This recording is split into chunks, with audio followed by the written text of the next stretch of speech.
What is up, everybody? Dan and the Fireman here. Today, we're going to be going over sides of the vehicles and being visible when you're out riding. So let's go and take a look at this one. Right now, it's a red light, green light. So green doesn't always mean go. I mean, it means go, but doesn't mean you should go right away, because we have sides of the vehicles like this. That honking of the horn didn't really do much, did it? Kind of gave you maybe a little bit of an ego boost, but yeah, they saw you. They saw everything. You got the lights right in the back of them. They hear it a little bit, but at the end of the day, it's not making them accelerate faster. It's more so kind of grabbing their attention, and they're like, what's going on? They're not putting the foot to the gas because they're looking around instead of looking forward. They're not going to go. So anyways, here we go. Let's go and take a look at this one. It's green light. You see the side of the vehicle right over there next to where it says links are in the description, and that's for all of our affiliates and the rescue booklet and our Smart Rider drill booklet. Make sure you guys grab one. It's great stuff. All right, so we're coming into here. Person did not stop. Okay, so it's green for us. Yeah, it's our right away. We're going 23.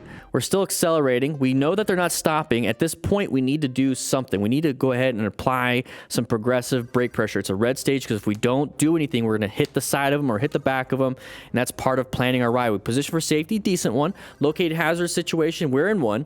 Assessing this is a relevant threat. Let's go and put that back on the board. It is a relevant threat. Okay, cool. Now we got to navigate an active threat. If it wasn't a relevant threat, if that person stopped, we go right back. Let's bring that back on the board. We go right back to positioning, locating, positioning, locating. Hey, we see something. Okay, position, locating. Okay, we see something.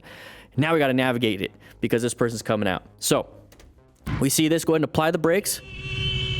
And that's what they did. Okay, now we're still really close, really close. I don't want to waste any movements. I don't want to waste anything on my body, any nervous system and electricity that my body is producing on pushing the horn. I don't.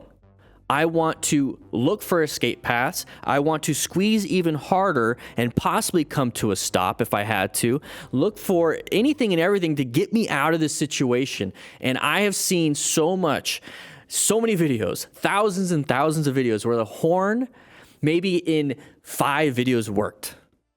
Don't waste your movement on the horn. Not in this situation. It's not going to do anything. Imagine if this person slammed the brakes because it freaked them out, and now you ran into the back of them, and guess who's going to be the one in trouble? Don't waste movements. I get it. I can get some comments that they're like, the horn is good. The horn is good. I don't care. All right, here we go. Same person. Let's take a look. This is a 2-lane road. We got side of the vehicle up ahead. Let's see. There's a red vehicle, side of the vehicle, going to merge into our lane. We see it way ahead of time.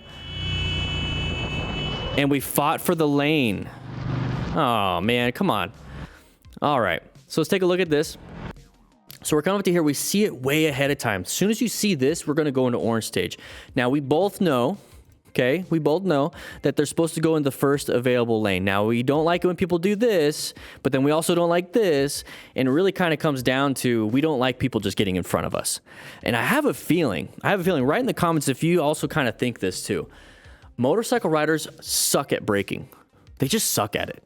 They just like to accelerate. They don't know how to do this. They don't know how to apply a little bit of rear brake. They don't know how to do that. Or they don't understand the distance they need, or whatever. They just like doing this.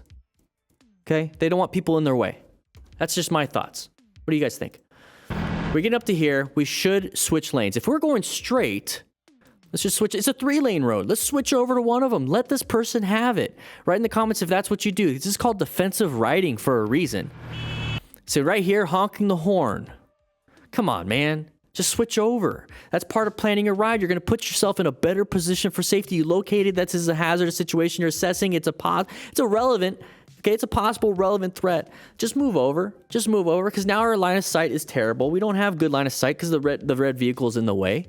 And then we need to get ourselves in a better escape path. We have a decent space cushion that we could escape to the left or right now. Let's just go ahead and escape to the right. We're going straight, right? Yeah? Because we're still in this lane. This person wants to get in the left lane to turn left. We're all coming up to a red light. At the end of the day, I want to be almost invisible to the rest of the world because I didn't create any ruckus. I didn't create any problems. Nobody will know that I even went for a ride because I just didn't do anything crazy. Now they're going to see me. I'm going to be visible. I'm going to be predictable. I'm going to be doing all the legal stuff so that they actually see me, but I'm not going to be sitting here. It's like, man, I hate motorcycle riders because Dan the Fireman did this. No. If you do it right, nobody knows. How come you guys haven't got a quad lock case yet? This right here is mine.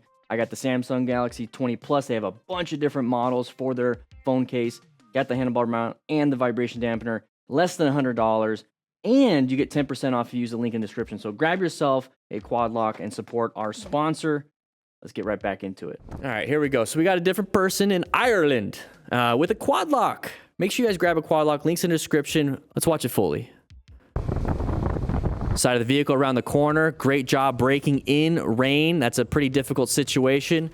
Did a great job. All right, so right here we have a blind corner. So this is gonna be a line of sight issue, definite orange stage. Kind of wondering what is around the corner. I mean, I'm already in orange stage because I'm starting to get cold. But yeah, so getting a little bit cold, maybe a little bit jittery. Maybe our muscles are starting to tense up a little bit. Vision is going to be impaired. You can see the water spots on the GoPro. Imagine on your visor. We don't have any windshield wipers on our visor. I've seen a few of those. They can look kind of cool on the internet. Let me know what you guys think. But we can't see around the corner. Wet road, a bunch of different factors. One thing that we have absolute control over, because we don't have control over all the rest, right? The one thing we have absolute control over is our speed in this situation. Hopefully we have heated everything else, but we can control our speed. So slow it down, because you don't know if you see the side of the vehicle coming around peeking out. If you see this, and it looks like you started downshifting, which is really good, very smart rider, okay? You don't really ride out in rain like this and have all this gear and have all, you know, a freaking CB radio on your motorcycle without actually utilizing and having experience. So this person's actually paying attention, practicing good habits. Started to swerve a little bit, and once they started to push out, when that vehicle started going out, we started moving over, getting ourselves a better position for safety. Honking the horn in this situation while rolling off the throttle, I don't mind this one. It's the one where you know for a fact they're not going to do anything. Hopefully this guy stops. Hopefully we can swerve in time. Hopefully we can brake in time.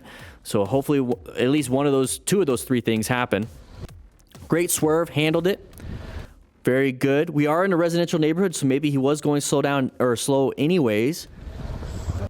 Handled it. So slow speed stuff. When we practice the slow speed maneuvers in our Smart Rider drill booklet, guys, if you want to practice your slow speed maneuvers, lots of different designs, look at that, all those designs in a parking lot, just 40 by 60 parking lot. I can't find it again, but 40 by 60 parking lot.